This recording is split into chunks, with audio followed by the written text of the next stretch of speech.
In 1999, a former English teacher with no background in technology, no powerful connections, and no money gathered 17 friends in a small apartment in Hangzhou. He spoke about the internet as if it were a magic door to the future. Most people in China had never even used a computer, yet he declared that one day small businesses from his country would sell to the entire world. Many thought he was dreaming. That teacher was Jack Ma, and the company born in that cramped room would become Alibaba Group, one of the most powerful digital empires on Earth. If you like the videos of the World Archive, please be sure to like, comment, and share. At the turn of the millennium, the United States dominated the internet economy. Silicon Valley companies like Amazon and eBay were shaping how the world bought and sold goods online. Meanwhile, China's economy was expanding rapidly, but its small manufacturers remained largely invisible to global markets. They produced toys, textiles, and electronics for foreign brands, yet they had no direct access to international buyers. The digital revolution was happening, but China's small businesses were locked outside the gate. Jack Ma saw that gate and imagined a key. He had first encountered the internet during a 1995 trip to the United States. Curious, he typed the word beer into a search engine. Results appeared for American and European beers, but none from China. That absence struck him like a revelation. It wasn't that China lacked products, it lacked digital presence. The world simply could not see what Chinese businesses had to offer. Returning home, Ma tried to persuade companies to go online. Most refused. They didn't trust computers, let alone the internet. Investors dismissed him. He failed repeatedly. Yet failure, rather than discouraging him, refined his conviction. If the world's largest population of manufacturers could be connected to global demand, the economic impact would be historic. Thus, Alibaba was born, not as a retailer, but as a marketplace. Unlike Amazon, which bought inventory and sold directly to consumers, Alibaba created a platform where businesses could connect. Its earliest model, Alibaba.com, focused on business-to-business trade, enabling small Chinese exporters to reach buyers in the United States and Europe. This strategy required minimal inventory and infrastructure, allowing the company to scale rapidly without the capital burdens faced by traditional retailers. The name Alibaba itself was strategic. It was easy to pronounce across languages and evoked the tale of open sesame, symbolizing access to hidden treasure. Ma wanted small businesses to feel that the internet could open doors previously sealed by geography and power. But the road to dominance was far from smooth. At the time, China's internet infrastructure was primitive. Online payments were virtually non-existent. Trust between buyers and sellers was fragile. Fraud was a constant fear.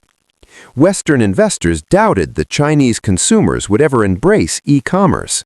Even within China, competitors emerged quickly, hoping to claim the same digital frontier.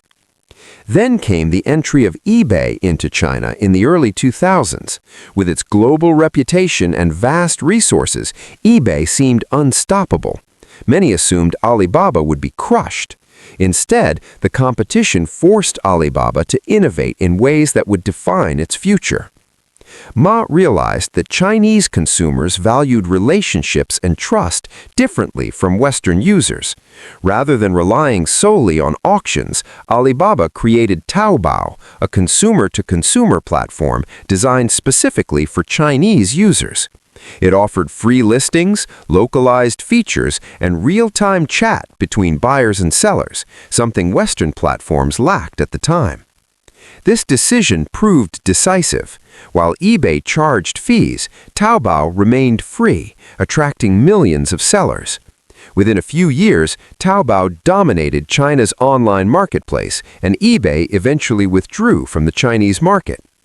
The victory was not just a business win, it demonstrated Alibaba's ability to outmaneuver global giants by understanding local culture. Yet, growth brought new challenges. Without a reliable payment system, online commerce could not flourish. Credit card penetration in China was low, and consumers feared scams. To solve this, Alibaba launched Alipay, an escrow-based payment service that held funds until buyers confirmed receipt of goods.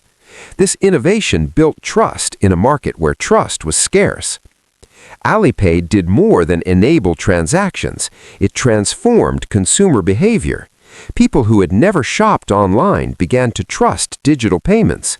Over time, Alipay evolved into a financial powerhouse, offering mobile payments, wealth management, and credit services. In many Chinese cities, cash became optional. As China's internet adoption surged, Alibaba expanded its ecosystem. It launched Tmall, a platform for established brands to reach China's growing middle class. Global companies, from Nike to Apple, opened official storefronts, gaining access to hundreds of millions of consumers.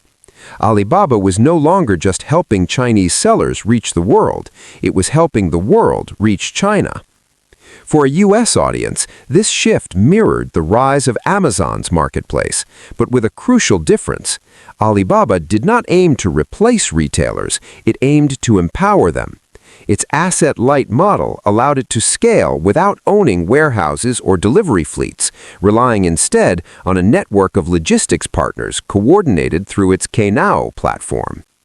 The result was a digital ecosystem rather than a single company. By the 2010s, Alibaba had expanded into cloud computing, digital entertainment, logistics, and finance. Alibaba Cloud became a dominant force in Asia, competing with Amazon Web Services and Microsoft Azure. The company's annual shopping festival, Singles Day, evolved into the largest retail event in the world, generating more sales in 24 hours than Black Friday and Cyber Monday combined in the United States. The scale was staggering. Millions of merchants, hundreds of millions of consumers, billions of transactions. Alibaba had become not just a company, but infrastructure for the digital economy. In 2014, Alibaba went public on the New York Stock Exchange, raising $25 billion, the largest IPO in history at the time. The listing symbolized a profound shift. A Chinese tech company had become indispensable to global commerce. American investors, once skeptical, rushed to participate in its growth. But success brought scrutiny. Governments examined its influence. Regulators questioned its financial arm. Rivals intensified competition. Internally, Alibaba faced the challenge of maintaining innovation at massive scale. Eventually, Jack Ma stepped down as executive chairman, emphasizing that Alibaba's future depended on its ecosystem rather than any single leader. His departure marked an era, but also underscored a central truth. Alibaba's strength lay in its network effects, not in one personality. Today, Alibaba's influence extends far beyond e-commerce. It powers supply chains, enables cross-border trade, supports entrepreneurs, and provides cloud infrastructure to startups and governments alike. Its platforms allow a small artisan in rural China to sell products to customers in California, Texas, or New York, fulfilling the vision Ma described in that small apartment decades earlier. For a U.S. audience, Alibaba's story is not merely about China's rise, it is about the transformation of global commerce. It demonstrates that the Internet does not simply digitize existing systems, it redistributes opportunity. By lowering barriers to entry, platforms like Alibaba empower individuals and small businesses to participate in markets once dominated by multinational corporations. The company's journey also highlights a broader shift in economic power. Innovation is no longer confined to Silicon Valley. It can emerge from Hangzhou, Bangalore, Nairobi, or Sao Paulo. The digital economy rewards those who understand local needs while building global platforms. Yet the story is far from over. As artificial intelligence, automation, and digital finance reshape the next era of commerce, Alibaba faces new questions. Can it maintain trust while expanding financial services? Can it balance regulation with innovation? Can it compete globally while navigating geopolitical tensions? What remains certain is this: Alibaba began not with technology, but with a vision to make it easy to do business anywhere. That mission continues to guide its evolution. From a small apartment gathering to a global digital ecosystem, Alibaba's ascent was not inevitable. It was forged through cultural insight, relentless experimentation, and a willingness to challenge dominant models. It did not simply replicate Western platforms, it reimagined them for a different context, and in doing so, created new paradigms for the world. And perhaps that is the most enduring lesson for entrepreneurs and audiences alike. Transformative companies are not born from perfect conditions. They emerge when someone sees possibility where others see absence. When a missing search result becomes the seed of a global revolution.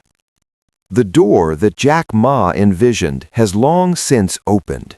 The treasure inside was not gold or jewels, but connection, the ability for anyone, anywhere to participate in the global marketplace.